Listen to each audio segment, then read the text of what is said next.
Bonjour, je vous propose maintenant de passer rapidement en revue les besoins concernant la lumière. Pendant la journée, de tous nos sens, la vue est celui qui est le plus sollicité. Le regard nous permet d'être connectés en permanence avec notre environnement et d'interpréter une grande quantité d'informations. Notre système visuel nous permet de reconnaître des objets ou des formes, de lire, d'écrire, de vérifier la qualité d'un produit ou de réaliser bien d'autres activités encore. Pour effectuer toutes ces tâches, nous avons besoin de lumière en quantité suffisante.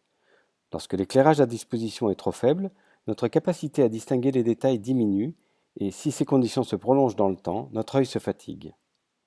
A l'inverse, si des sources de lumière trop intenses se trouvent dans notre champ visuel, cela entraîne un risque d'éblouissement qui peut aller jusqu'à nous empêcher de réaliser correctement une activité. Pour résumer, on dira que plus la tâche à réaliser est complexe du point de vue visuel, plus il faut assurer un niveau d'éclairement important tout en contrôlant les sources d'éblouissement.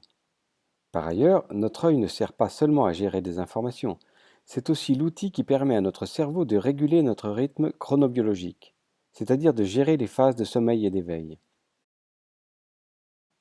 Le soir, lorsque nous fermons les yeux pour nous endormir, l'absence de lumière déclenche la sécrétion de la mélatonine, souvent appelée hormone du sommeil.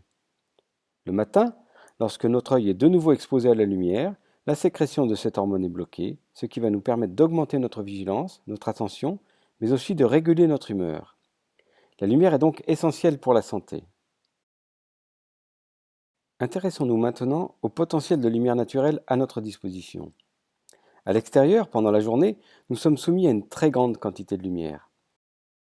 Notre système visuel, qui est le fruit d'une évolution sur des millions d'années, est naturellement conçu pour cette lumière abondante. Or, depuis la révolution industrielle, la majorité d'entre nous passe plus de 80% de son temps à l'intérieur des bâtiments, c'est-à-dire dans un environnement où la qualité et la quantité de lumière sont très différentes des conditions extérieures.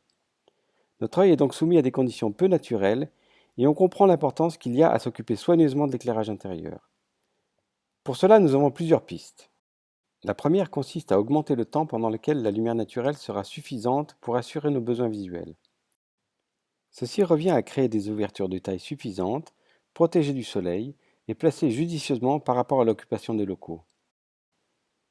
La deuxième consiste à concevoir des installations d'éclairage artificiel performantes. L'enjeu consiste à étendre la plage d'utilisation des locaux en apportant le complément de lumière nécessaire. Les technologies disponibles aujourd'hui peuvent nous aider de plusieurs façons. La première consiste à mesurer en continu l'éclairement sur le plan de travail et à ajuster la lumière émise en fonction des besoins. La seconde consiste à s'assurer que la lumière ne reste pas enclenchée lorsque les locaux ne sont pas occupés, afin de réduire la consommation d'énergie. Tout l'enjeu de ce MOOC consistera dans les semaines qui viennent à voir comment agir pour offrir de bonnes conditions d'éclairage, tout en maîtrisant la consommation énergétique et en se coordonnant avec les autres thématiques que sont la thermique et l'acoustique.